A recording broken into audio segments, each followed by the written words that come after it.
मैंने उनके वालिद से, उन बुज़ुर्ग से कहा, मैंने कहा आपका बेटा डॉक्टर बनने के साथ साथ मेडिकल साइंस की एजुकेशन बहुत ज़रूरी है। हम भी बीमार होते हैं तो मुफ्तियों के पास नहीं जाते, डॉक्टरों के पास ही जाते हैं।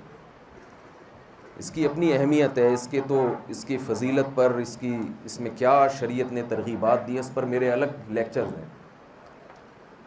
इस इल्म की अहमियत की कमी मकसद नहीं है।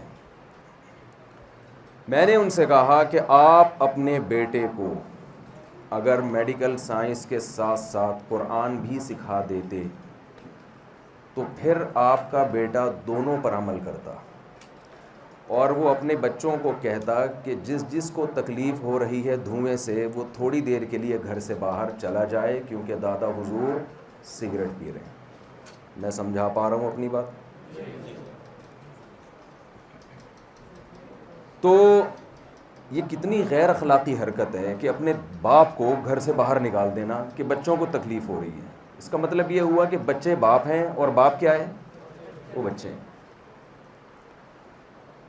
कॉल्स आती हैं मेरे पास बहुत ज़्यादा लोगों की, मेरा बच्चा यूनिवर्सिटी में पढ़ रहा है, तमीज़ से बात नहीं। आपके अलावा की बात कर रहा हूँ, आप लोग सब तमीज़ से बात करते हैं, अपने वालिदैन से भी, अपने टीचर से भी।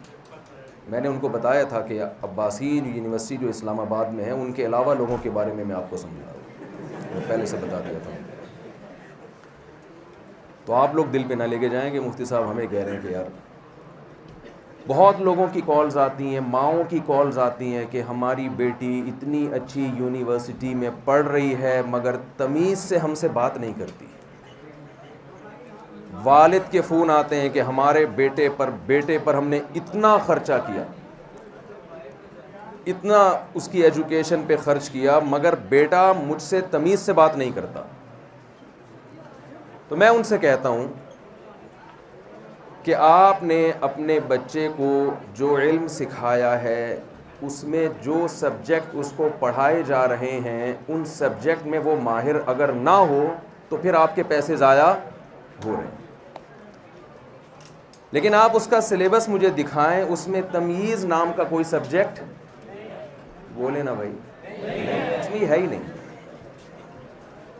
मेडिकल साइंस में कहीं देखा, हमने भी बायोलॉजी थोड़ी बहुत पढ़ी है 9th क्लास में, 10th में, और 10th में तो नहीं थी, 9th में थी, और फिर मेरा ख्याल है FSC पार्ट 1 में थी, या पता नहीं 2 में भूल गए।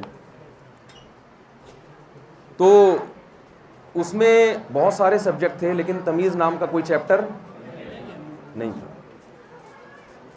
फिज़िक्स की, भाई क्या हो गया, तमीज़ नाम का चैप्टर पढ़ाने की ज़रूरत है।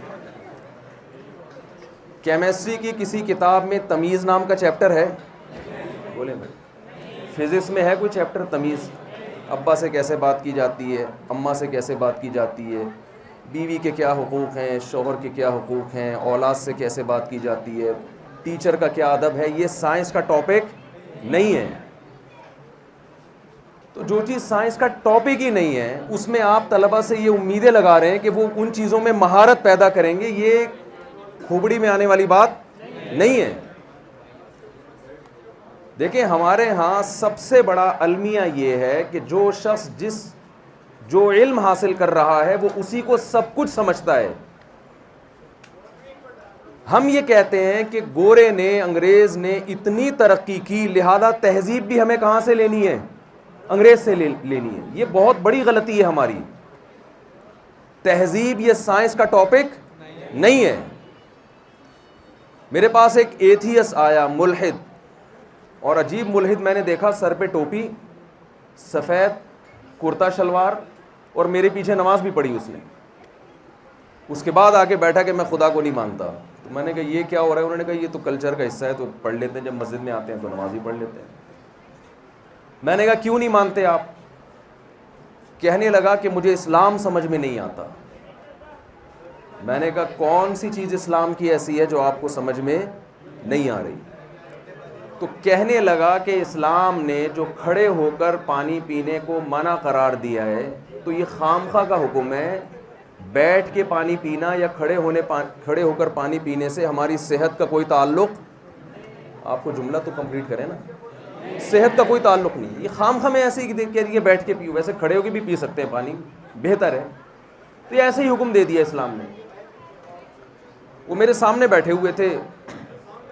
मैंने उनसे कहा कि अगर आपने जो कुर्ता शलवार पहना हुआ है, अगर आप माजरत के साथ चड्डी बनियान में बैठ जाएं मेरे सामने, तो मेडिकली कोई आपकी सेहत कोई नुकसान होगा? कहने लगे नहीं। मैंने कहा ये क्यों, क्या तकल्लुफ़ किया हुआ है आपने, कपड़े पहन के बैठे हुए? इंसान हर चीज़, वो चूँकि मेडिकल कॉलेज में पढ़ रहे थे ना, तो हर चीज़ को किस नज़र से देख रहे हैं? भाई तहजीब एक अलग चीज़ है, उसका मेडिकल साइंस से ताल्लुक़ नहीं है। बाप के एहसानात की वजह से बाप के साथ कैसा सलूक करना है ये आपको डॉक्टर नहीं बताएगा। माँ के एहसानात क्या हैं, उसके साथ कैसा सलूक करना है ये आपको मेडिकल साइंस नहीं बताएगी।